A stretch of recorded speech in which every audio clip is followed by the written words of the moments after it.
চলতেছে?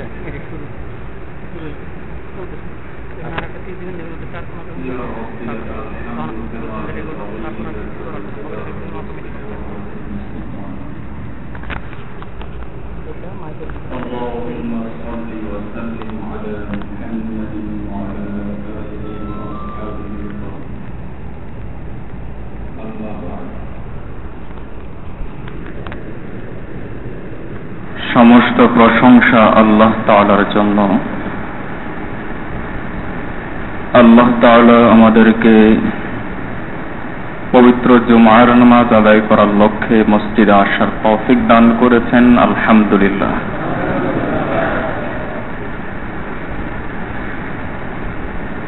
আলহামদুলিল্লাহ সুম্মা আলহামদুলিল্লাহ। গত কয়েক সপ্তাহ থেকে আমরা একটা ধারাবাহিক আলোচনা শুরু করেছি। এরই মাঝে অনেক ভাই আরো কিছু বিষয়ে বয়ান করার অনুরোধ করেছেন, যেগুলো সমাজের জন্য অত্যন্ত জরুরিও। সেগুলো সম্পর্কে ইনশাআল্লাহ আলোচনা যথারীতি আসবে। যেহেতু আপনাদের সামনে গোটা কমপ্লিট ইসলাম সংক্ষিপ্তভাবে হলেও উপস্থাপন করার ইচ্ছা পোষণ করেছি, এজন্য যেসব বিষয়ে আপনাদের কারো কারো আবদার আছে সেই সব বিষয়ে আলোচনা আসবে ইনশাআল্লাহ। তবে আপাতত ওইগুলোতে না গিয়ে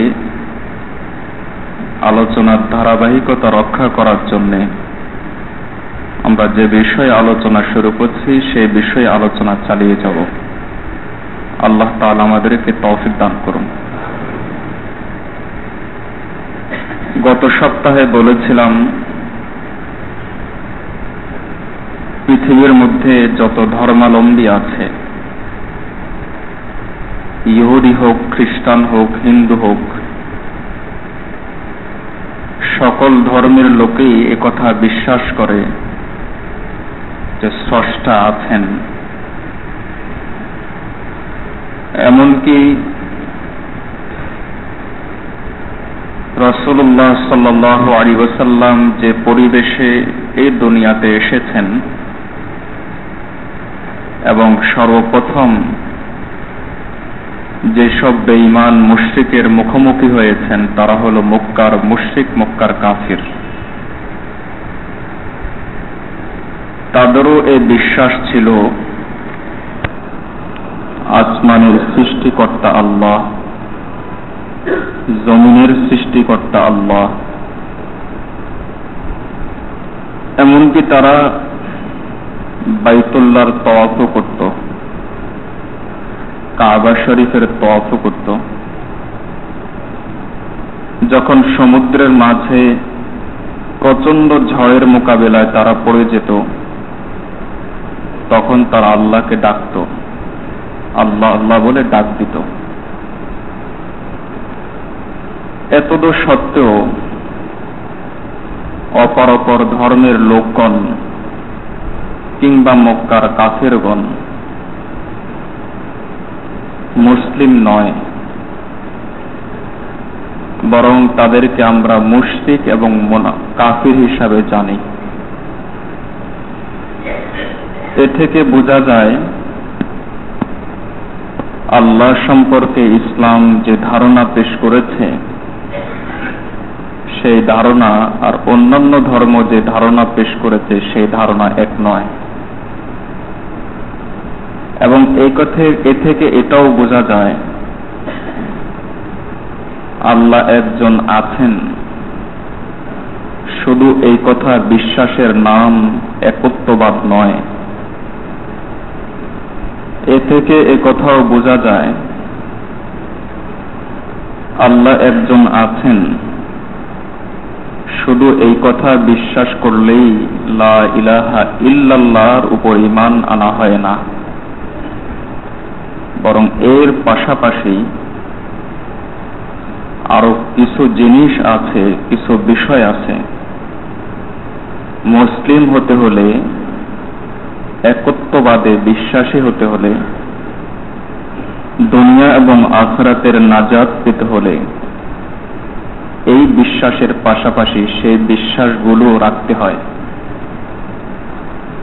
যদি শুধু এই বিশ্বাসই দুনিয়া এবং আখিরাতের সফলতার জন্য যথেষ্ট হতো, তাহলে সবচাইতে আগে সফল হওয়ার কথা ছিল মক্কার কাফিররা।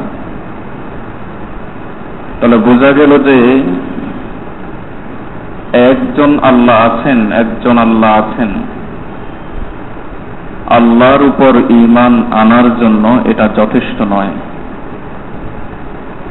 বরং আল্লাহর উপর ঈমান আনার দুইটা পার্ট রয়েছে, দুইটা অংশ রয়েছে। একটা অংশ হলো লা ইলাহা, আরেকটা অংশ হলো ইল্লাল্লাহ। লা ইলাহা এর মাধ্যমে তাগুতকে অস্বীকার করতে হয়, ইল্লাল্লাহর মাধ্যমে তাগুতের বিপরীতে এক আল্লাহকে সর্বময় ক্ষমতার অধিকারী মনে করতে হয়।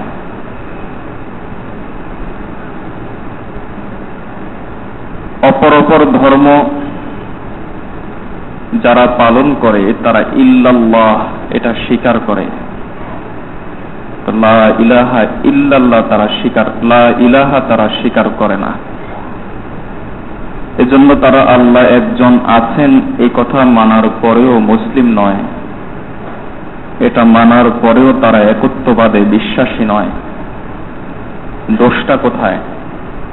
দোষটা হলো লা ইলাহা একার পর তাদের আস্থা নাই, তাদের ভরসা নাই। ইল্লাল্লাহ এটার উপর তাদের আস্থা থাকলেও তাগুতকে অস্বীকার করার বিষয়টা তাদের মাথায় নাই, চিন্তায় নাই। এজন্য লা ইলাহা অংশটা আমাদেরকে বুঝতে হবে আগে, তারপর বুঝতে হবে ইল্লাল্লাহ অংশটা। লা ইলাহা মানে তাগুতকে অস্বীকার করা। তাগুত কি জিনিস? তাওহীদের জন্য এটা অত্যন্ত গুরুত্বপূর্ণ প্রশ্ন। আল্লাহকে এক মানার জন্য এটা অত্যন্ত গুরুত্বপূর্ণ প্রশ্ন। তাগুত কি? যাকে অস্বীকার করব সেটা কি? সেটা বলেছিলাম যে আমি এক শব্দের উত্তর দেব না। তাগুতের প্রথমত উদাহরণগুলো পেশ করব, দৃষ্টান্তগুলো পেশ করব। দৃষ্টান্তগুলো পেশ করার মাধ্যমে তাগুত আপনাদের সামনে দিনের আলোর মতো পরিষ্কার করে দেব। তারপর তাগুতের একটা সংজ্ঞা, একটা পরিচয়, যেটা উলামায়ে কেরাম, সাহাবায়ে কেরামের যুগ থেকে এই পর্যন্ত দিয়ে এসেছেন, সেটা আপনাদের সামনে তুলে ধরব, আল্লাহ তাআলা যদি তৌফিক দান করেন। জন্য বলেছি তাগুতের পরিচয় জানতে হলে এর আগে আরো কিছু বিষয় জানা জরুরি। সেই বিষয়গুলো হলো আল্লাহর মৌলিক গুণ কি কি। কারণ পৃথিবীর বুকে এই পর্যন্ত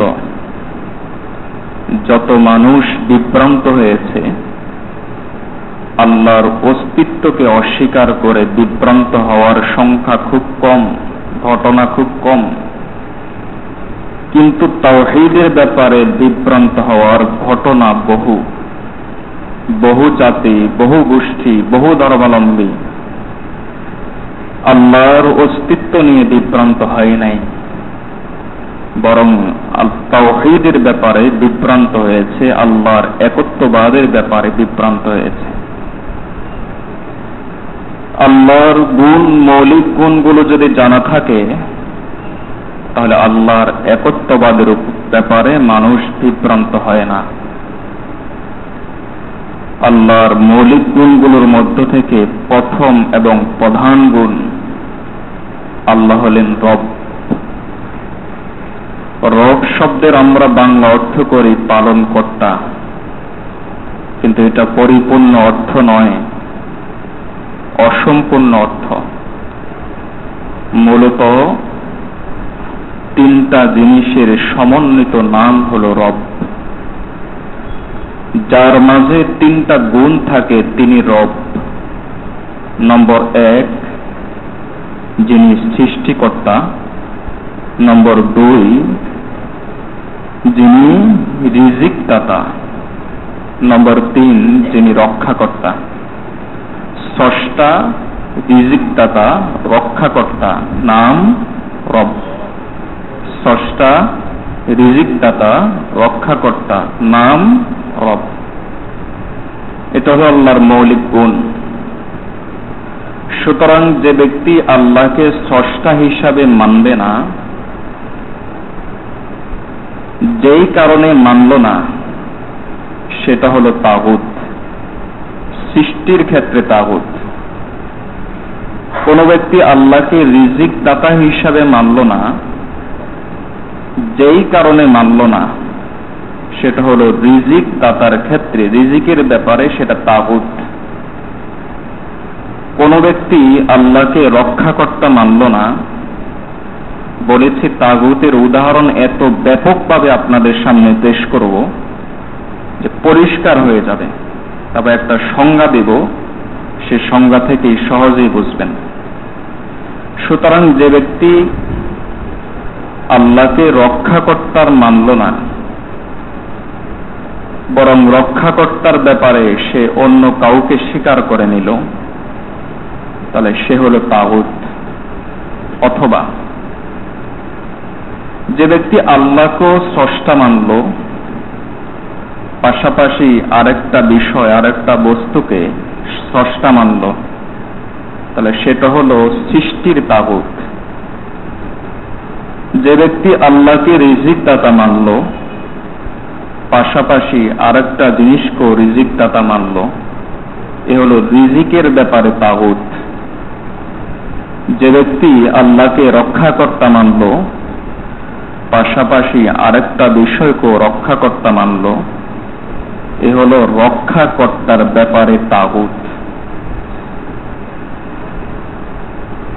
যেমন দৃষ্টান্ত দিচ্ছি, মুসলমান মাত্রই এটা বিশ্বাস করে স্রষ্টা আল্লাহ, ইহুদি মাত্রই এটা বিশ্বাস করেন স্রষ্টা আল্লাহ, খ্রিস্টানরাও বিশ্বাস করে স্রষ্টা আল্লাহ, হিন্দুরাও বিশ্বাস করে স্রষ্টা আল্লাহ। তবে ইহুদিরা মনে করে আল্লাহর সৃষ্টির ব্যাপারে আল্লাহর একজন নবী হযরত উযাইর আলাইহিস সালামের হাত আছে। খ্রিস্টানরা মনে করে আল্লাহর সৃষ্টি নামক যে ক্ষমতা, সৃষ্টি করা এটা একটা ক্ষমতা, পাওয়ার, এই ব্যাপারে হযরত ঈসা আলাইহিস সালামের হাত আছে। হিন্দুরা মনে করে আল্লাহর সৃষ্টি নামক ক্ষমতা, সৃষ্টি করার নামক ক্ষমতা প্রয়োগ করার সময় সেখানে আরো কিছু দেবতার হাত আছে। এই কথাটা ঠিক, এই বিষয়টা যদি কোনো মুসলমান মনে করে আল্লাহ সৃষ্টি করার ব্যাপারে একজন আল্লাহর ওলির হাত আছে, তাহলে বুঝে থাকলে বলুন তাগুত কে হলো? এইখানে এসে তাগুত হলো ওই আল্লাহর ওলি। তাগুত যাকে বানানো হচ্ছে সে খারাপ হওয়া জরুরি নয়, যে বানাচ্ছে সে খারাপ। বিষয়টা বুঝতে হবে। যে তাগুত বানাচ্ছে দোষ তার, যাকে তাগুত বানানো হচ্ছে তার দোষ থাকা জরুরি নয়। দোষ থাকলেও থাকতে পারে, না থাকলেও থাকতে পারে। কোন ব্যক্তি বিশ্বাস করলো যে আল্লাহ সৃষ্টি করেন, হযরত ঈসা আলাইহিস সালামের একটা মুজিজা ছিল, মৃত মানুষকে তিনি বলতেন কুম বিইজনিল্লাহ, আল্লাহর হুকুমে দাঁড়িয়ে যাও। এই ঘটনা থেকে বিভ্রান্ত হয়ে কোন খ্রিস্টান বিশ্বাস করল যে হায়াত দেওয়ার ব্যাপারে, মৌত দেওয়ার ব্যাপারে তথা স্রষ্টা হওয়ার ব্যাপারে, কারণ স্রষ্টা কাকে বলে? যিনি হায়াত দিতে পারেন, মৌত দিতে পারেন, তার নাম স্রষ্টা। হায়াত দেওয়ার ব্যাপারে, মৌত দেওয়ার ব্যাপারে ঈসা আলাইহিস সালামের হাত আছে। কোন মুসলমান মনে করল যে আমার সন্তানের ব্যাপারে, সন্তান পৃথিবীর বুকে আসার ব্যাপারে শাহজালাল রহমতুল্লাহ আলাইহির হাত আছে, শাহজালালের মাজারের হাত আছে, অথবা অমুক এমবিবিএস ডাক্তারের হাত আছে, তাহলে বুঝে থাকলে বলুন এখানে খ্রিস্টানদের তাগুত স্রষ্টার ব্যাপারে তারা কাকে মানল? ঈসা আলাইহিস সালাম। আর মুসলমানরা তাগুত মানল কাকে? এই স্রষ্টার ব্যাপারে তাগুত মানাটা হলো আল্লাহর সৃষ্টির মাঝে শিরিক। এটাকে বলা হয় আল্লাহর সৃষ্টি নামক ক্ষমতার মাঝে শিরিক। আশা করি এই জায়গাতে তাগুত বুঝে ফেলেছেন, বুঝতে অসুবিধা হয়েছে? তাগুত যাকে বানানো হচ্ছে সে খারাপ হওয়া জরুরি, বরং দোষ যাকে বানানো হচ্ছে তার না যে বানাচ্ছে? যে বানাচ্ছে তার। তাগুত খারাপ হওয়া জরুরি নয়, খারাপ হলেও হতে পারে, না হলেও হতে পারে। তাহলে এটা হলো তাগুত। এবার আসা যাক রিজিক দাতা। রিজিক দাতার বিষয়টার উল্লেখ করার আগে, এর আগে একটা হাদিস আপনাদের সামনে তুলে ধরি। রাসূলুল্লাহ সাল্লাল্লাহু আলাইহি ওয়াসাল্লামের সময়কালে একবার মদিনাতে বৃষ্টি হলো। তখন রাসূলুল্লাহ সাল্লাল্লাহু আলাইহি ওয়াসাল্লাম বললেন, আজকের এই বৃষ্টি থেকে, বৃষ্টির কারণে কিছু লোকের ঈমান চলে গেছে, কিছু লোকের ঈমান মজবুত হয়েছে। তবে দুই পক্ষেরই বক্তব্য এক। যাদের ঈমান চলে গিয়েছে তারাও বলেছে আম্বাতার রাবিউল বাকলা, বৃষ্টি শস্য উৎপাদন করেছে।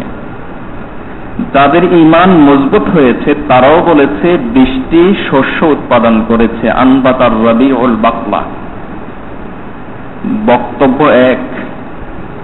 একদল লোকের চলে গেল ঈমান, আর আরেক দল লোকের শক্তিশালী হলো ঈমান। ভাষা এক না ভিন্ন? এক। গলতটা কোথায়? কারণ ঈমানের বিষয়টা, মুখে স্বীকারোক্তির বিষয়টা এর চাইতে গুরুত্বপূর্ণ বিষয় হলো অন্তরের বিষয়টা। সমস্যাটা হলো অন্তরের। যেই লোকগুলো আজকের বৃষ্টি দেখে বলেছে যে এই বৃষ্টি শস্য উৎপাদন করেছে, আর তার মনে মনে এই ধারণা প্রকৃতি নামক একটা জিনিস আছে, সেই প্রকৃতি এই গোটা বিশ্বটাকে কোনো না কোনোভাবে নিয়ন্ত্রণ করে। প্রকৃতির একটা অংশ হলো বৃষ্টি, বৃষ্টি হওয়া। প্রকৃতি মানে কোনো জিনিস সাধারণভাবে চলতে থাকা, এই তারই একটা অংশ হলো বৃষ্টি হওয়া। যেমন বাংলাদেশের শীত মৌসুমে গরম হয় না, শীত হয়। বৃষ্টির মৌসুমে বৃষ্টি হয়, শীত হয় না। গরমের মৌসুমে শীত পড়ে না, গরম পড়ে। স্বাভাবিকভাবে চলতে থাকা। এই যে কোনো ব্যক্তি বিশ্বাস করলো এই প্রকৃতির একটা অংশ হলো বৃষ্টি, আর এই বৃষ্টি হলো তথা প্রকৃতি হলো শস্য দানা, গম, ধান ইত্যাদি সৃষ্টিকারী।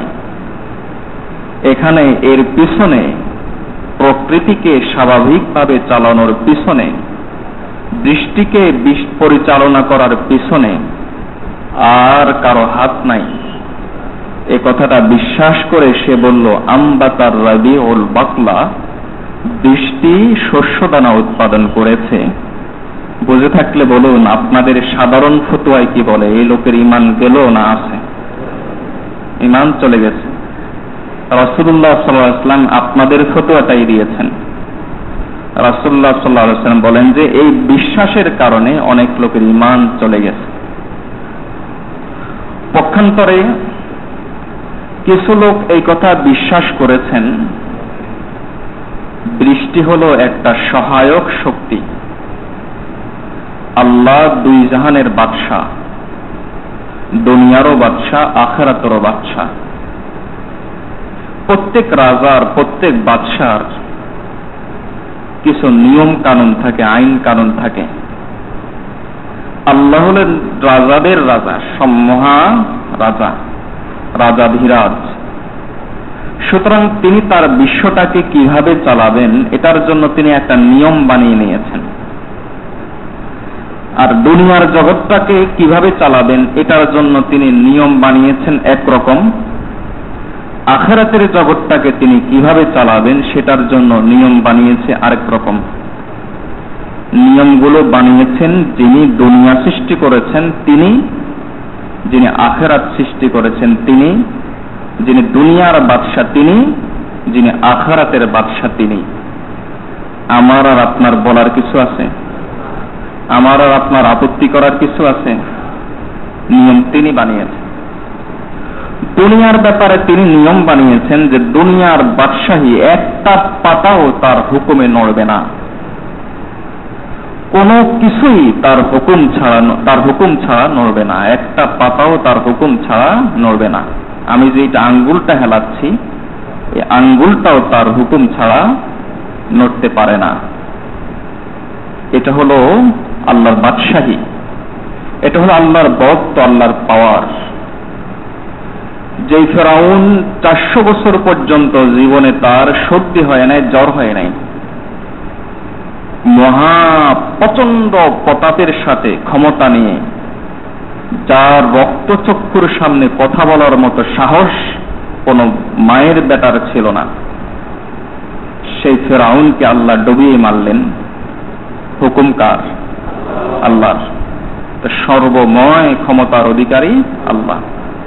তবে আল্লাহ সিস্টেম রেখেছেন। আল্লাহ তো ইচ্ছা করলে এই ফেরাউনটাকে সাথে সাথেই তার তত্ত্বটাকে জমিনের মধ্যে ধসিয়ে দিতে পারতেন। আল্লাহ তা করলেন না। বললেন, মূসা তুমি যাও, দাওয়াত দাও, সংঘর্ষ লাগাও, পিছনে দৌড়ে আসবে, সাগরের বুকে নিক্ষিপ্ত হবে, আমি দুই দিকের পানি এনে দিব। এরপরে একটা বাতাস পড়ার জন্য আল্লাহ তো ইচ্ছা করলে বলেন পড়ে যাও, হয়ে যেত, কিন্তু না, পাতাটা শুকাচ্ছে, লাল হচ্ছে, শুকাচ্ছে, তারপর পড়ছে, অর্থাৎ বাতাসের একটু ধাক্কা লাগছে, তারপর পড়ছে। আল্লাহ সর্বময় ক্ষমতার অধিকারী হিসাবে এই সব বিষয় ইচ্ছা করলে তিনি এককভাবে পারেন। কিন্তু আল্লাহ আমার আর আপনাকে দুনিয়াতে টিকাতে চান। এজন্য আল্লাহ দুনিয়ার বাদশাহী পরিচালনা করার ক্ষেত্রে তিনি একটা সিস্টেম রেখেছেন যে মাঝখানে তিনি একটা মাধ্যম ব্যবহার করবেন। এটা কি আল্লাহর ক্ষমতার বাইরের জিনিস না আল্লাহর সিস্টেমের আওতায়? ক্ষমতা হলো সবকিছু পারেন। ক্ষমতা হলো আগুন, ইব্রাহিম আগুন হাত দিলে আগুন পাওয়া যাবে, এটা হলো ক্ষমতা। এরপরে পোড়ানোর জন্য আগুনও দরকার না, আল্লাহ এমনি বললেই তো পড়ে যায়, এটা হলো ক্ষমতা। কিন্তু পোড়ানোর জন্য আল্লাহ আগুন রাখলেন। শস্য উৎপাদনের জন্য আল্লাহ তাআলা বৃষ্টির দরকার নাই, বললেন উৎপাদিত হয়ে গেল, ফসল ভরে গেল মাঠে। এরপরে মানুষ সেখান থেকে আনার জন্য কাটার দরকার নাই, বললেন গোলায় চলে আসলো। আবার গোলা থেকে নামানোর জন্য কোনো কিছুর দরকার নাই, বললেন গোলা থেকে অটোমেটিকলি নেমে গেল। আবার ভাঙানোর জন্য মেশিনের দরকার নাই, বললেন ভেঙে গেল। আবার মেশিন আবার আপনার আমার মুখে আনার জন্য আগুনের মধ্যে রান্না করার দরকার নেই, বললেন চলে আসবে। এইভাবেই আল্লাহ সর্বময় ক্ষমতার অধিকারী। কিন্তু আল্লাহ সিস্টেম রেখেছেন, যখন শস্য উৎপাদন হবে তখন আল্লাহ প্রথমতে বৃষ্টি নাজিল করবেন। কিছু বৃষ্টি আল্লাহ হিমাগারে রেখে দিবেন, পাহাড়ের চূড়ায় রেখে দিবেন বরফ করে। কিছু বৃষ্টি তিনি বাষ্প করে সাগরের বুক থেকে উপরে তুলে নিয়ে যাবেন। কিছু বৃষ্টি আবার জমিনকে বলবেন চুষে ফেলো, তুমি এখান খেয়ে ফেলো, তারপর জমিন সেগুলোকে চুষে ফেলবে। এরপর আল্লাহ আবার বৃষ্টি দেওয়ার জন্য বললেই হতো যে আকাশ বৃষ্টি দাও, না, এর আগে মেঘ দেখা দিবে, তর্জন গর্জন হবে। তারপর সেখান থেকে আল্লাহ ইচ্ছা করলে বড় বড় বরফখণ্ড একসাথে সব পানি একসাথে ছাপ করে ফেলে দিতে পারতেন, না, ফোটায় ফোটায় করে পড়ো, যেন মানুষের গায়ে লাগলে সহ্য করতে পারে। এজন্য ফোটায় ফোটায় পড়ো, গলে গলে পড়ো। এই সব কিছু বিষয়ে আল্লাহকে একসাথে করে দিতে পারতেন না, কিন্তু করেন না কেন? কারণ দুনিয়া চালানোর জন্য তিনি এই একটা নিয়ম বানিয়ে নিয়েছেন, স্থির সিদ্ধান্ত নিয়ে রেখেছেন, আমি দুনিয়াটা এইভাবে চালাবো না, আমি রাজা হিসাবে আমার নিয়ম বানিয়ে নিলাম দুনিয়ার ব্যাপারে, আমি মাঝখানে ভায়া মাধ্যম ব্যবহার করব। এটা হলো আল্লাহর সিস্টেম। সেই হিসাবে বৃষ্টি আসার পর যদি শস্য দানা উৎপাদিত হয়, আর আমি যদি মনে করি যে বৃষ্টিরও কোনো ক্ষমতা নাই, আকাশেরও কোনো ক্ষমতা নাই, মেঘেরও কোনো ক্ষমতা নাই, এই বৃষ্টিটা হলো আল্লাহর সিস্টেমের আওতায়, তাই এই বৃষ্টির মাধ্যমে শস্য উৎপাদন হয়েছে, বলুন ঈমান গেল না বাড়ল? এজন্য রাসূলুল্লাহ সাল্লাল্লাহু আলাইহি ওয়াসাল্লাম বলেন, বক্তব্য এক, কথার শব্দে একটা হরফও পার্থক্য নাই, একটা উচ্চারণও পার্থক্য নাই, কিন্তু এরপরও একদল লোকের ঈমান গেল আর আরেক দল লোকের ঈমান মজবুত হলো। রিজিক দাতার ব্যাপারে তাগুত বোঝাতে গিয়ে দীর্ঘ ভূমিকা পেশ করলাম। আমরা যদি বলি যে আমার চাকরি, আলহামদুলিল্লাহ, চাকরির কারণে আমার পরিবার চলে, এ কথাটার দুইটা অর্থ হতে পারে। দুইটা অর্থ হতে পারে, এটা বুঝেছেন কিনা না বুঝেন নাই? চাকরির কারণে আমি আমার পরিবার আলহামদুলিল্লাহ চলে, এই একটা কথার মাধ্যমে, কথা হুবহু এক, তো এই একটা কথার মাধ্যমে একদল লোকের ঈমান যাবে, আরেক দল লোকের ঈমান মজবুত হবে। যেই দল লোক এই কথা বিশ্বাস করবে চাকরি হলো আমার রিজিক দাতা, ব্যবসায়ী হলো আমার রিজিক দাতা, সেই লোকের ঈমান চলে গেল। আর যে লোক এই কথা বিশ্বাস করলো চাকরি করা, আল্লাহ আমার বাসায় এনে খানা তুলে দিবেন না, সিস্টেম রেখেছেন মাঝখানে চাকরি করো, আল্লাহ আমাকে অসুস্থ হলে সাথে সাথেই সুস্থ করে দিবেন না, সিস্টেম রেখেছেন ওষুধ ব্যবহার করো, এটা আল্লাহর সিস্টেমের আওতার জিনিস। যে কথা, এই কথাগুলো যে বিশ্বাস করবে সেগুলো, সে কি আল্লাহর উপর ঈমান আনলো না তার ঈমান গেল? তার ঈমান আরো মজবুত হলো।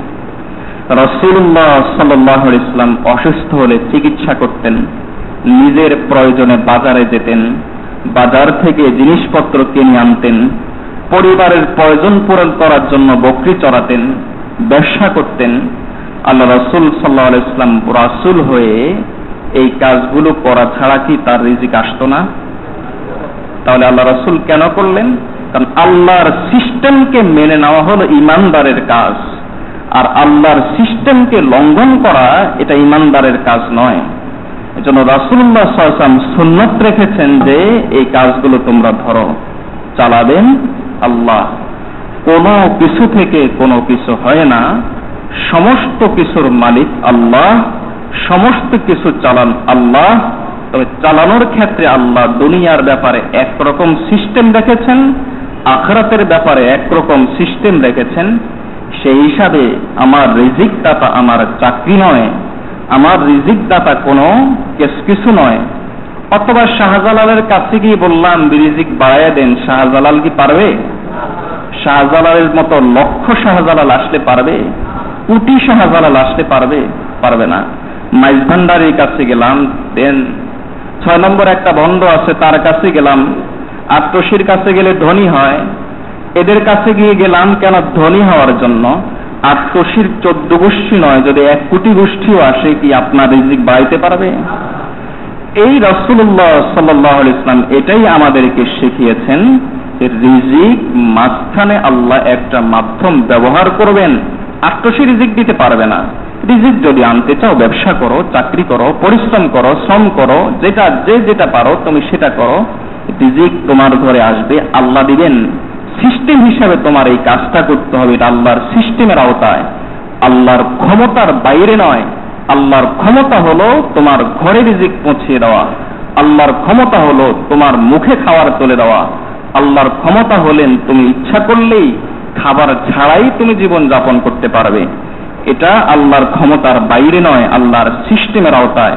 সিস্টেম মেনে নিয়ে এগুলো করো, আর বিশ্বাস রাখো অন্তরে এগুলো কিছুই করতে পারে না, সবকিছু করেন আল্লাহ। এটা তুমি অন্তরে এটা বিশ্বাস রাখো। বিশ্বাস যদি রাখো তাহলে তোমার ঈমান মজবুত হবে, আর বিশ্বাস যদি না রাখো তাহলে তোমার রিজিকের তাগুত চাকরি, তোমার রিজিকের তাগুত ব্যবসা, তোমার রিজিকের তাগুত তোমার শ্রম, তোমার রিজিকের তাগুত তোমার শস্য দানা, তোমার রিজিকের তাগুত তোমার ক্ষেত খামার, এগুলো রিজিকের বেলায় তাগুত। আর বাকি রয়ে গেল রবের 3য় নম্বর। কয়টা জিনিসের সমন্বিত নাম রব? নম্বর 1 স্রষ্টা, নম্বর 2 রিজিক দাতা। রিজিক দাতার ব্যাপারে তাগুত বুঝেছেন? যদি কোনো ব্যক্তি রিজিক দাতার ব্যাপারে এই তাগুতকে অস্বীকার না করে স্বীকার করে, তার ঈমান থাকে না চলে যায়? আর যদি অস্বীকার করে তাহলে তার ঈমান থাকে না আরো মজবুত হয়? আরো মজবুত হয়। এজন্য রিজিক দাতার ব্যাপারে, রিজিকের ব্যাপারে তাগুতকে অস্বীকার করা। আর নম্বর 3 হলো রক্ষাকর্তা। এই বিষয় এবং আরো আল্লাহর যে সমস্ত গুণগুলো আছে সেই সমস্ত বিষয় ইনশাআল্লাহ আল্লাহ তাআলা তৌফিক যদি দান করেন আগামী জুমাতে আলোচনা হবে। আর প্রত্যেকটাই আল্লাহর মৌলিক গুণগুলো তুলে ধরে ধরে আপনাদেরকে এক একটা দৃষ্টান্ত দিয়ে বোঝাবো কোন ব্যাপারে তাগুত কোনটা। এরপরে সর্বশেষ তাগুতের একটা পরিচয় আপনাদের সামনে পেশ করব। এটা ইল্লাল্লাহর ব্যাখ্যা না লা ইলাহার ব্যাখ্যা। আল্লাহ তাআলা আমাদেরকে বোঝার তৌফিক দান করুন, আমাদের ঈমানকে আরো বেশি মজবুত করার তৌফিক দান করুন। ওয়া মা আলাইনা ইল্লাল বালাগ। যারা সনদ পড়েন